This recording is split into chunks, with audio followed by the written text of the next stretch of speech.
L'invité de la rédaction de Laura Sahin. Bonjour à tous et bienvenue dans votre rendez-vous politique. Aujourd'hui, en ce lundi 13 novembre, je reçois dans nos studios Laure-Agnès Karadec. Bonjour. Bonjour. Vous êtes ex-adjointe de Jean-Claude Gaudin, conseillère métropolitaine déléguée à la planification, conseillère municipale de Marseille, vice-présidente du conseil départemental, présidente de l'AGAM et d'Euroméditerranée. Ça fait beaucoup de choses. Merci, oui. Mais vous êtes aussi candidate et c'est pour ça que je vous reçois aujourd'hui à la présidence de la fédération LR des Bouches-du-Rhône. Une élection qui va avoir lieu le 26 novembre prochain. Tout à fait. Bon, alors a priori vous êtes la seule candidate, Oui. donc vous êtes à peu près sûre de gagner. C'est pas l'élection la plus difficile, mais les enjeux sont majeurs. Alors Et le justement, travail ensuite à fournir est à mes yeux très important. alors pourquoi vouloir prendre la tête justement de cette fédération LR ici dans les Bouches-du-Rhône ? Eh bien, tout d'abord, j'ai toujours été de cette famille politique-là depuis que je suis engagée en politique, donc ça remonte à quelques années, et ça fait quelques temps qu'il n'y a plus de vie, en tout cas militante, de messages à passer, de dialogue avec les militants, les sympathisants. Et bon, j'ai organisé une réunion le 18 septembre qui a rassemblé 200 personnes.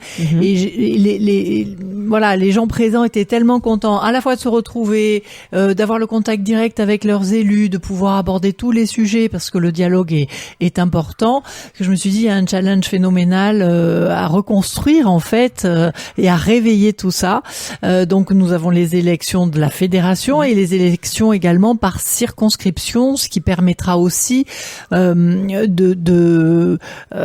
d'activer un réseau très local de personnes qui ont envie de s'engager pour faire en sorte que cette famille politique pèse dans les échéances à venir, qu'elles soient européennes, qu'elles soient municipales, évidemment nationales ensuite avec la présidence et les élections législatives. Quelles seront vos priorités justement en tant que futur chef des LR des Bouches-du-Rhône ?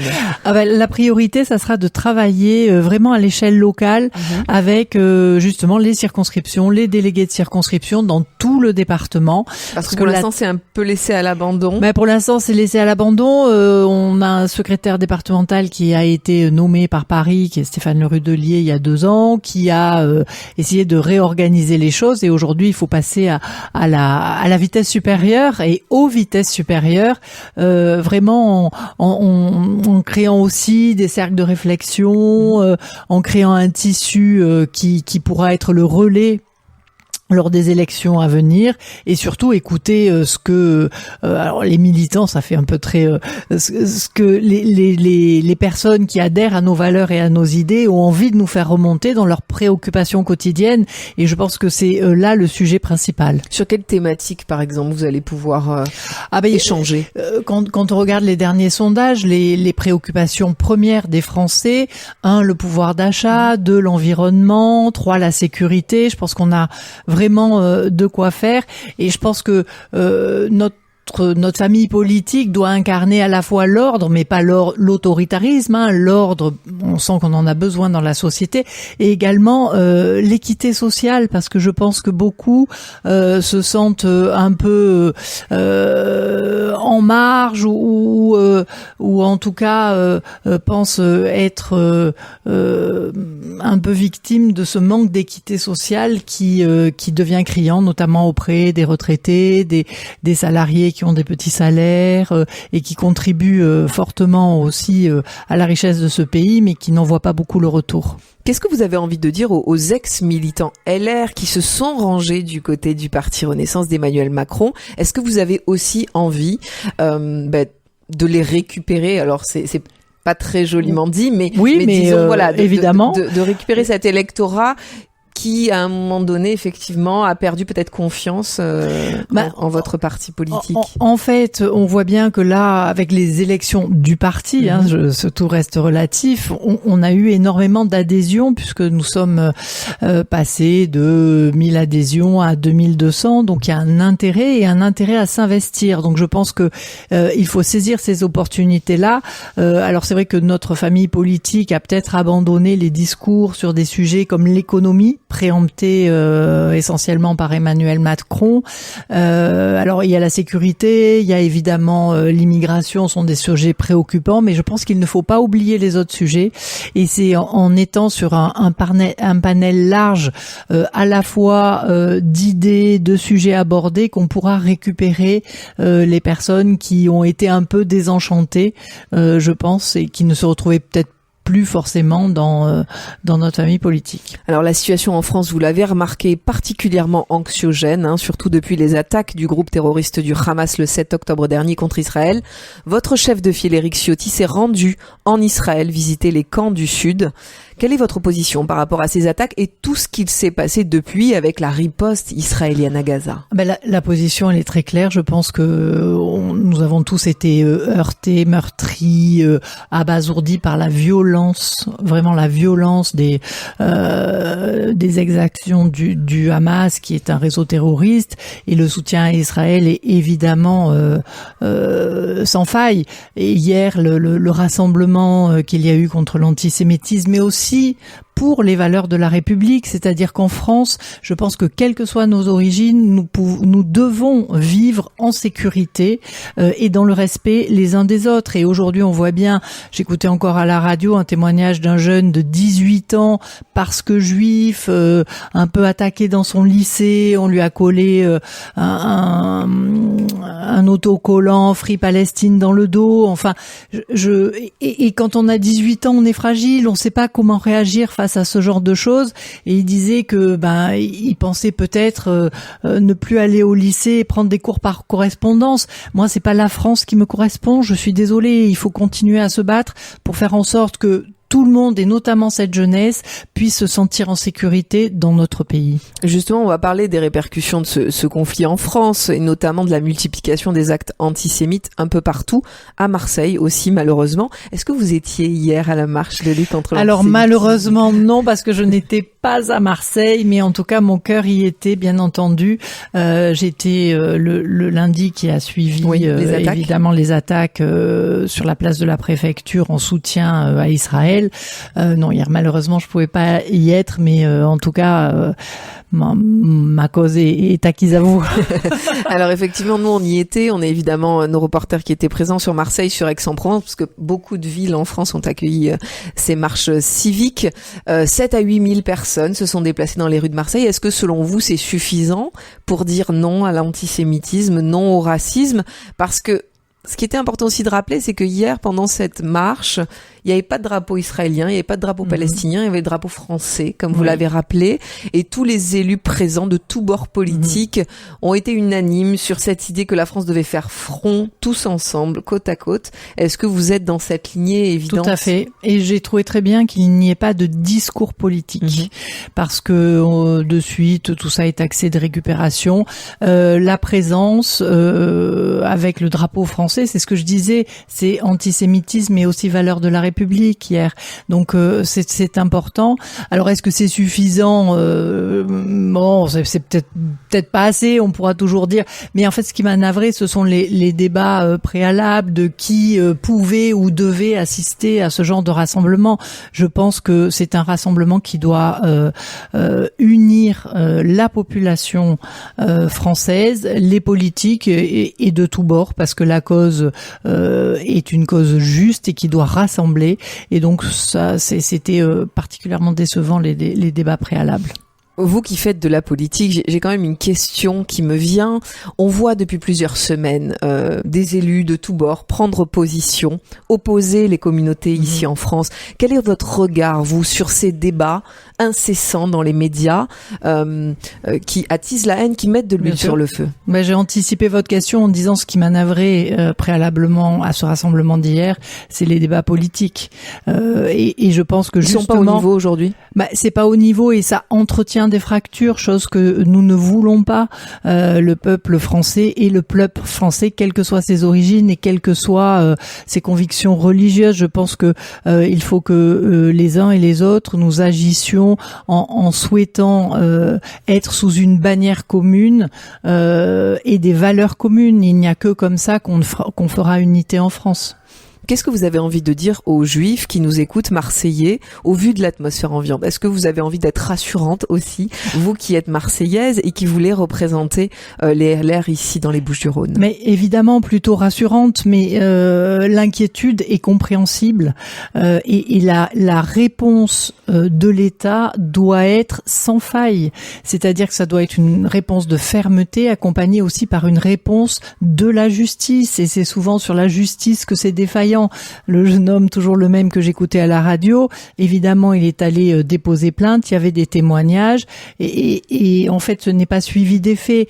Donc, je comprends que ce soit décourageant. En tout cas, la France est un pays vraiment des droits de l'homme, des valeurs de liberté, et la liberté des uns et des autres doit être respectée, notamment la liberté de culte. Est-ce que vous avez des propositions chez les LR justement de lutte contre l'antisémitisme? Est-ce que après le voyage d'Éric Ciotti en Israël, j'imagine que vous avez eu des directives vous aussi dans les circonscriptions ou pas? Par rapport à cette lutte qui est importante en France? Alors, c'est vrai qu'aujourd'hui, tout ça est mélangé aussi au débat sur la loi immigration qui est en cours, et je pense qu'il ne faut pas créer de confusion. Donc, je pense que la réforme, la réponse en tout cas sur l'antisémitisme, elle doit être ferme à tous les niveaux, au niveau de l'État et au niveau de la justice. Donc, voilà, tant qu'on n'aura pas ces éléments là, je comprends qu'il y ait des inquiétudes. Au niveau de la municipalité, de ce qui est fait aussi par Benoît Payan et son équipe à la tête de la ville de Marseille, quel est votre regard sur, alors pas forcément des choses liées à la communauté juive, mais sur sa démarche au niveau des transports, alors des transports, je sais que c'est la métropole. Les transports, c'est la métropole, où là, on peut pas... Les écoles, oui, sur les événements, on a vu, il y a pas mal de choses qui se passent quand même à Marseille, il y a aussi des pistes cyclables qui sont faites. Vous, quel retour vous avez des militants LR? Est-ce que vous avez aussi votre mot à dire par rapport à tout ça? Oui, bien sûr. Alors, je crois que le débat politique sur la métropole ne fait pas assez pour Marseille et sanctionne les Marseillais, c'est faux. Sur quel dossier la métropole n'avance pas? Elle avance sur les transports et à un rythme effréné, puisque c'est la priorité de la présidente Martine Vassal.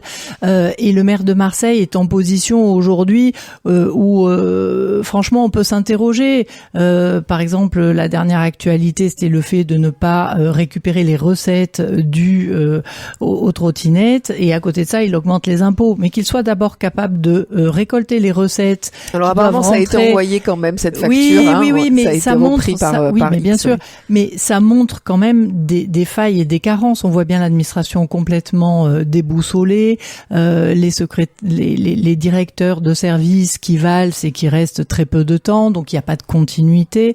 Et puis on a quand même des éléments qui sont particulièrement inquiétants pour sa ville. Bon, les écoles étant une priorité, on voit bien qu'aujourd'hui il n'y a rien qui sort. Sur la culture, le fait de sortir Pagnol de la Busine, ça a aussi créé beaucoup d'émotions. La tradition provençale est une tradition forte. Enfin, c'est Marcel Pagnol. Nous avons tous lu à l'école les livres de Marcel Pagnol. Quand on les lit, on sent la Provence, nos collines. Donc ça a meurtri la population marseillaise. L'insécurité qui est grandissante, il y a qu'à ouvrir malheureusement les il y a encore eu ce week-end une tuerie des journaux entre la prostitution, les points de deal et les règlements de compte. Aujourd'hui, les Marseillais ont peur de déambuler dans la rue. Donc je pense que il y a un chantier ouvert là aussi sur la sécurité des Marseillais qui doit être phénoménal, et en tout cas l'enjeu, c'est de porter pour les prochaines élections un discours fort sur les pans entiers qui ont été abandonnés aujourd'hui par Benoît Payan sur cette municipalité, sur lesquels il va falloir revenir et réactiver les choses. Si on veut que cette ville soit attractive, il faut qu'elle soit sécure, il faut que sur le volet économique, tous les curseurs soient poussé. Le logement, aujourd'hui, nous sommes en pleine crise du logement. Il n'y a plus de permis délivrés. Les Marseillais et les nouveaux arrivants se demandent où est-ce qu'ils vont se loger. Donc aujourd'hui, il y a des sujets importants qu'il faudra affronter, et il faudra aussi combattre ce que Benoît Payan a instauré dans cette ville pour faire en sorte que cette ville reparte sur les bons fondamentaux qui font qu'elle sera attractive, dynamique, et qu'elle pourra offrir de l'emploi aux jeunes Marseillais. Et vous aussi, vous avez du coup, vous devez fournir ces propositions de l'autre côté. Vous allez réfléchir ces prochains mois, ces prochaines années autour de votre groupe politique. Nous avons 2 ans et demi pour monter des cercles de réflexion, pour préparer et anticiper ces échéances municipales, mais à l'échelle du département, parce que les enjeux sont dans tout le département. Et on a eu ici des parlementaires LR en nombre fort, nous n'en avons plus, et donc c'est aussi préparer notre famille politique au combat à venir, notamment des législatives. Alors c'est un peu loin, mais en tout cas toutes ces échéances européennes, municipales, présidentielles et législatives, je veux que ce parti politique puisse peser dans les combats à venir.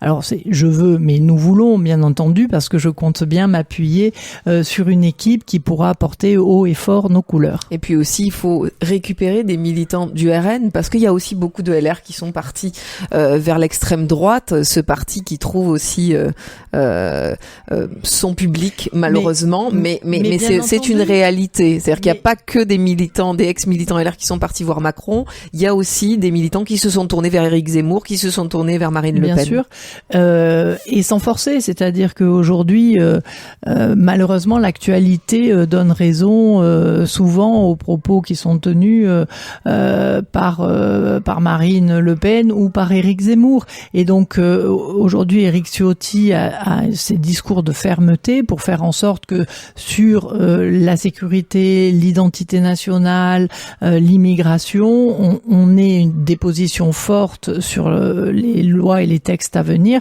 pour que justement on fasse la démonstration que nous sommes un parti qui prend en compte ces considérations et que ce n'est pas uniquement l'exclusivité des partis d'Éric Zemmour ou de Marine Le Pen.